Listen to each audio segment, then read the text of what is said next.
Good morning, Luzon, Visayas, and Mindanao. I am Lady Lynn Burgos Bugarin, your anchor on JLA News, bring you the best and quality news. And for today, May 12, 2022, I will bring you the hottest headlines. One homeless girl become a social sensation and called the science wizard. Different cloud formation captured in Calapan City, Oriental Mindoro. And Pinay expert explains the cloud classification in Meteorologist Expert Forum in China. And this is JLA News. The video of the woman pretending to be a science wizard went viral on the internet because of her recitation of science words, especially about the subject of meteorology. And when Marites Sagalang criticized it, she was very amazing. So this is definitely a win.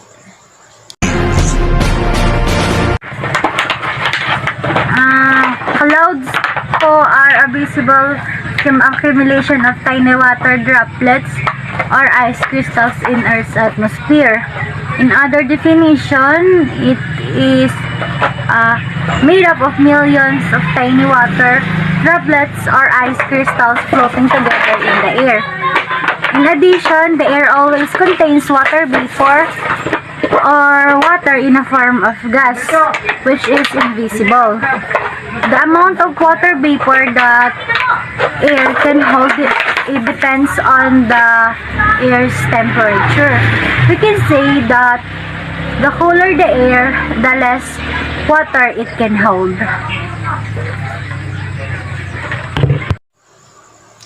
So when we spoke to her, she was homeless and just begging. Each time she asked, they are given money to buy food. We discovered that she learned this because of the book she picked up and read while lying on the road. Marites Sagalang, JLA News. Now, let's know about the weather update by Kuya Jesse. Kuya Jesse?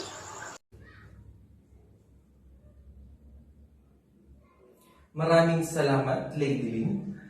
Ayon nga sa World Meteorological Organization's International Clouds Atlas, mayroong 100 na klase ng cloud formation. At narito si Kuya Jesse upang ibahagi sa inyo ang 10 sa pinakapopular na cloud formation. Una na riyan ang cumulus clouds.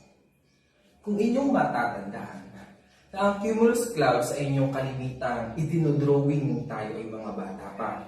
Sapagkat kung ang iyong mismong idinodrawing nyo nung kayo'y bata pa, yun ang cumulus clouds. Diba? Ang kanilang hugis ay pabilog sa taas, manipis sa gilid, at flat sa ilalim. Meron silang kulay na kulay matingkad na puti, lalo na kung sila ay nasisinaga ng araw. At pagkatapos, pag ito ay pumapal, ang ilalim nito ay nag-turn into color gray. Ang padalaman naman nating cloud formation ay ang stratus. Stratus cloud formation ay isa sa pinakamababang matatagpo ang cloud formation dito sa kalupaan. Sapagkat ito ay kulay gray at ito ay parang malawak ngunit makapal na ulap. Ito ay mayroong kulay na kulay gray at kalimitan ding tumatagpo sa horizon ng ating mundo. Ang ikatlo nating cloud formation ay ang stratocumulus clouds. Ang stratocumulus clouds ay isang uri ng cloud formation, maputi-puti or medyo gray, at ang formation nito ay pulo-pulo sapagkat kaya nating makita yung asul na kalangitan sa pagitan ng bawat isang ito. Okay? At kung apat ay altocumulus clouds. Ang altocumulus clouds ay isa sa kilalang cloud formation sa gitna ng atmosphere. Naglalaro ang mga ito sa mga kulay na puti o gray, na kung titingnan ay parang mga naglalakihang tuldok sa kalangitan. Ang cloud formation na ito ay may hugis na mamilog-milog. Sa ikalimang cloud formation na, ang nimbostratus formation.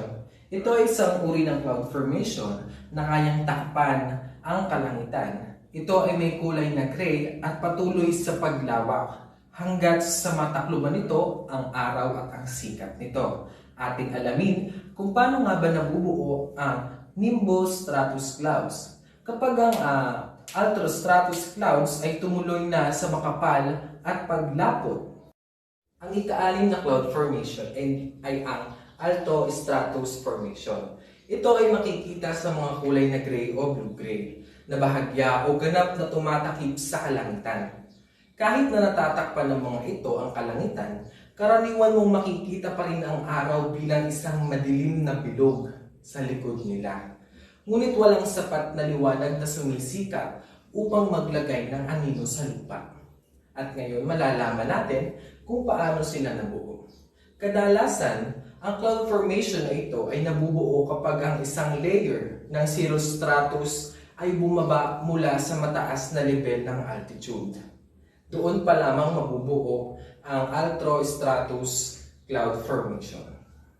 Tayo nang tumako sa ikapitong cloud formation, ang cirrus.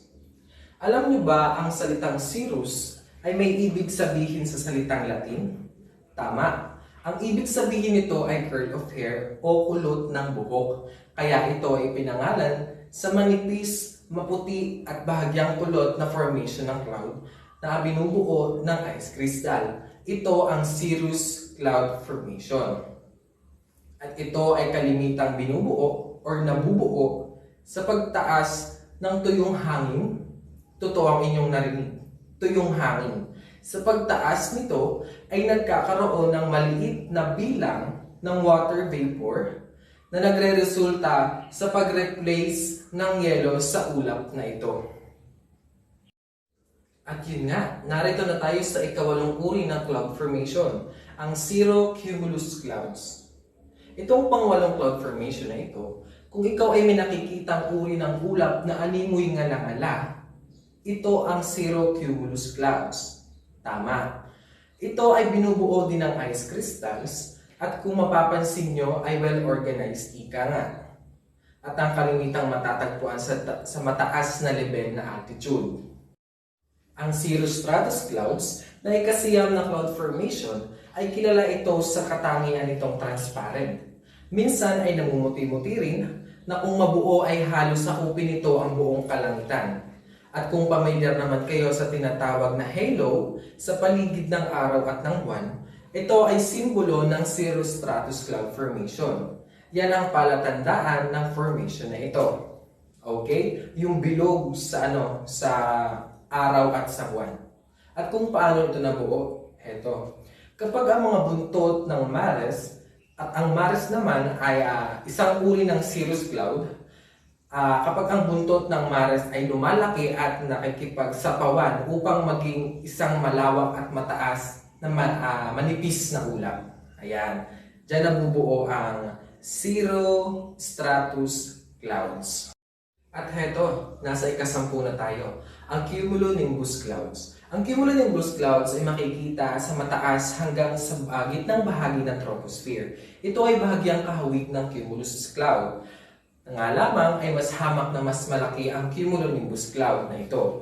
Ito ay makapal na uri ng ulap. At kung paano nga ba ito nabuo? Kagaya rin ng cumulonimbus clouds or kagaya ng cumulus clouds. Tama. Ang cumulus clouds, kung natatandaan ninyo, ay nabubuo sa pamamagitan ng pagtama ng init sa surface or sa ground at nagwa-water vapor upang makabuo ng clouds. Ganon din ang cumulonimbus clouds.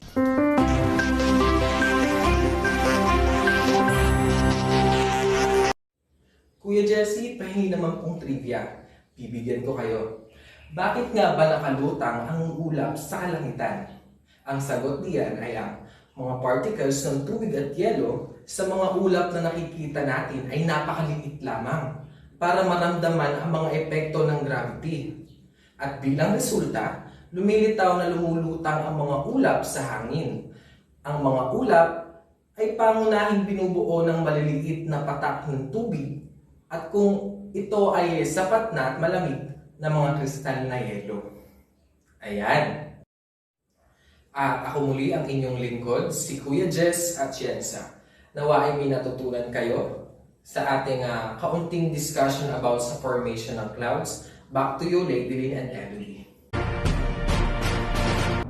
These photos, taken by well-known photographer Miss Lauren Liday from Calapan City, Oriental, Mindoro, went viral.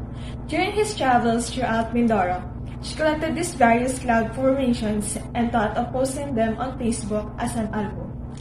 In every picture, she puts captions on it that are really a collection of lessons for any person who sees this post. Here is her interview.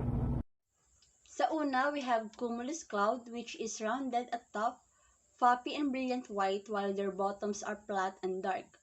Next, we have stratus, which hang low in the sky as flat, featureless, and uniform layer of grayish cloud. Then, the stratocumulus, it is a combination of strato and cumulus, which is low, puffy, and grayish. The altocumulus, it is the most common clouds that we can see in the sky. The altostratus appear as gray or bluish-gray sheets of cloud that partially or totally cover the sky at mid-levels. Cirrus made up of tiny ice crystals rather than water droplets. Cirrocumulus, small white patches of clouds often arranged in rows that live at high altitude and are made of ice crystals. Cirrostratus, transparent, whitish clouds that veil or cover nearly the entire sky. Cumulonimbus, a thunderstorm cloud, so if you see one, you can be sure there's a nearby threat of severe weather. That's all. I just want to thank everyone who appreciates my shots. God bless everyone! Pinay expert explains the cloud classification in Meteorologist Experts Forum in China virtually in May 1, 2022. Here is the video. Clouds have classifications: the cirro, cumulu, strato, and nimbo. Cirro form, the Latin word cirro means curl of hair composed of ice crystals. Cirriform clouds are whitish and hair-like. There are the high, wispy clouds to first appear in advance of a low-pressure area such as a mid-latitude storm system or a tropical system such as a hurricane. Cumuliform, generally detached clouds. They look like white fluffy cotton balls. They show vertical motion or thermal uplift of air taking place in the atmosphere. They are usually dense in appearance with sharp outlines. The base of cumulus clouds are generally flat and occurs at the altitude where the moisture in rising air condenses. Stratiform, from the Latin word for layer, these clouds are usually broad and fairly widespread, appearing like a blanket. They result from non-convective rising air and tend to occur along and to the north of warm fronts. The ages of stratiform clouds are diffuse. Nimboform. Howard also designated a special rainy cloud category which combined the three forms, cumulu, cirro, and stratus. He called this cloud nimbus, the Latin word for rain. The vast majority of precipitation occurs from nimboform clouds, and therefore these clouds have the greatest vertical height.